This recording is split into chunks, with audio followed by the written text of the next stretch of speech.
대부분 감정가가 기준이 되실 거고, 감정가가 3억인데 한번 떨어져서 지금 현재 1억대네? 이 물건 괜찮네? 이렇게 물건을 찾고 계시면 여러분들은 지금 완전히 반대로 찾고 계신 겁니다. 안녕하세요. 시행착오로부터 성공을 배운다의 착오입니다. 오늘 여러분들한테 드리고 싶은 이야기는 어떻게 하면 초보자인 여러분들이 좋은 물건을 찾는지, 경매 물건 찾는 방법에 대해서 이야기를 드려볼 겁니다. 지금 대부분 초보자분들이 경매를 처음 알게 되고 아마 이렇게 물건을 찾고 계실 거예요. 우선 경매 사이트에 접속을 해서 물건 검색을 클릭을 합니다. 그러면 전국에 수많은 물건들이 나오겠죠. 너무 많은 물건들이 나오니까 그 중에서 대부분은 내가 사는 지역 위주로 먼저 검색을 하실 거예요.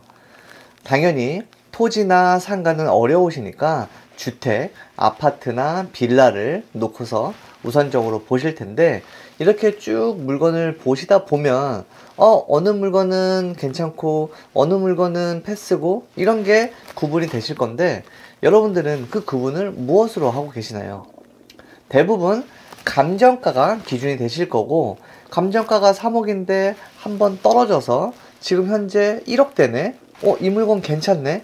이렇게 물건을 찾고 계시면 여러분들은 지금 완전히 반대로 찾고 계신 겁니다. 경매를 대하고 있는 많은 전문가 분들 중에서도 이 경매 사이트에 올라온 물건만으로 절대로 좋은 물건인지 안 좋은 물건인지 구분할 수가 없습니다. 그럼에도 불구하고 초보자인 여러분들이 경매 사이트에 올라와 있는 그 근거로 판단을 하고 있다는 거예요.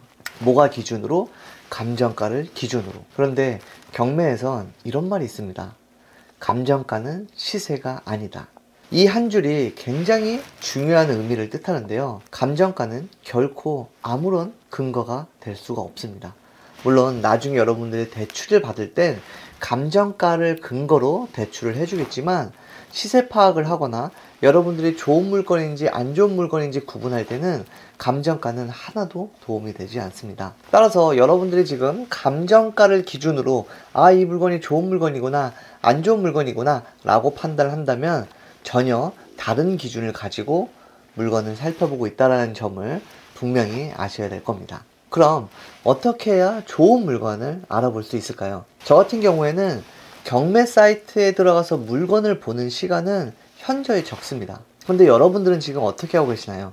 아마 대부분 경매 사이트에서 물건 보는 시간이 현저히 많으실 거예요. 홈쇼핑에 들어가서 아이쇼핑을 하듯 시간 가는 줄 모르게 이 물건 저 물건을 계속 보시면서 장바구니에 담아놓고 계시는 여러분들을 보고 있으실 겁니다. 그러고 나서 나중에 관심 목록에 들어가면 내가 이 물건을 언제 넣어놨지? 라고 기억이 안 날 정도로 굉장히 많은 물건들이 여러분들의 장바구니, 관심 목록에 담겨져 있을 텐데요.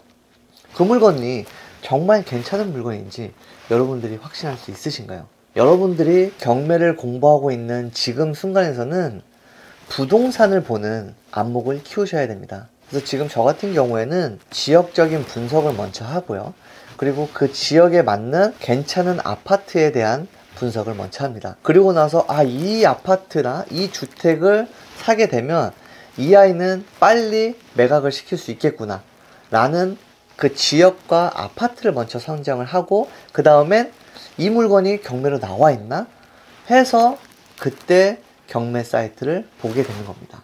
그런데 대부분은 경매 사이트에서 물건을 먼저 보고, 그리고 이 물건이 괜찮은 건지 거꾸로 풀어가고 계신다는 거죠. 완전히 정반대입니다. 괜찮은 지역과 그 지역에 괜찮은 아파트를 먼저, 그 지역에 괜찮은 주택을 찾고요. 그리고 나서 해당되는 주택이 경매에 나와 있는지, 이렇게 물건을 살펴보셔야 여러분들이 낙찰 받고 나서 실패할 확률이 현저히 줄어드시게 될 거예요. 이건 어떤 거냐면, 여러분들이 마트에 장을 보러 간다고 생각을 해보세요. 우리가 장 보러 가기 전에 오늘 여러분들이 재료에 쓰일 물건, 예를 들어서 양파와 당근하고 꼭 필요한 물건만 적어 놓고 미리 노트에 적어 놓고 마트에 가서 그 물건만 사오면 여러분들의 장보기는 실패할 확률이 현저히 줄어듭니다. 그런데 어떤 걸 사야 될지 아무것도 정해놓지 않은 상태에서 무작정 마트에 들어간다. 그러면 이것도 필요할 것 같고 저것도 필요할 거 해서 계속해서 장바구니에 담아서 쇼핑해서 집에 돌아오면 필요 없는 물건들을 생각보다 많이 사게 되시는 거죠.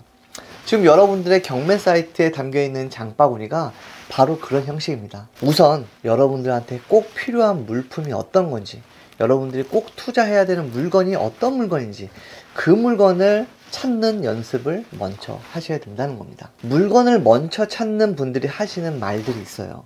이 물건을 왜 찾으셨죠? 라고 하면 이렇게 대답을 합니다.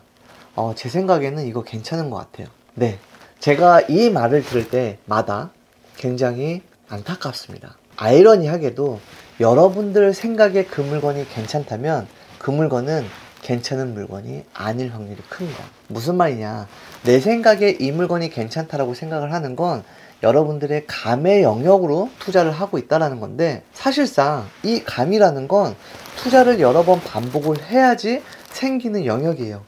그런데 초보자인 여러분들은 아직 투자를 해보지 않은 상태이기 때문에 감이 생기지 않았다는 거죠. 그럼 투자에 대한 감이 없는데 내 감에 의존해서 이 물건을 보고 있다. 그 물건은 여러분들이 투자할 물건이 아닐 확률이 높다라는 겁니다. 그럼 초보자인 여러분들이 감에 의존하지 않고 어떻게 좋은 물건을 찾을 수가 있을까요? 그 부분에 대한 걸 제가 계속적으로 강의로 풀어드리고 있는데요.